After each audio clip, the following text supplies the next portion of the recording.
Recording voiced by Ivona.com.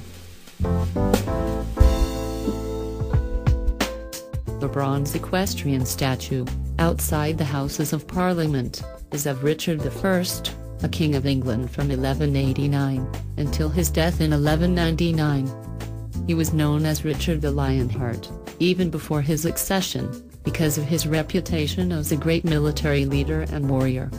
He also ruled as Duke of Normandy, Aquitaine and Gascony, Lord of Ireland and Cyprus, Count of Anjou and Nantes, as well as Overlord of Brittany. Although born in England, near Oxford, like other early Plantagenets, Richard was essentially French. He spoke very little English, and spent very little time in his kingdom, preferring to use it as a source of revenue, to support his armies. During his 10 years' reign, he was in England for no more than 6 months, and was totally absent for the last 5 years. Richard was a central Christian commander during the Third Crusade, effectively leading the campaign, and scoring considerable victories against his Muslim counterpart, Saladin. He was mortally wounded at the Siege of Charles, in March 1199.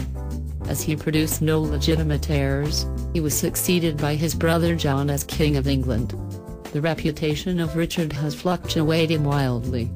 The Victorians were divided.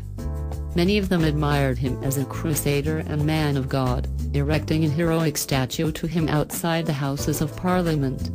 Others, on the other hand, thought him a selfish ruler, and a vicious man. Richard's legacy comprised several parts. First, he captured Cyprus, which proved immensely valuable in keeping the Frankish kingdoms in the Holy Land.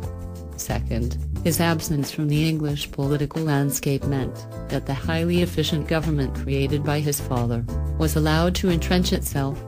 The last part of Richard's legacy was romantic and literary.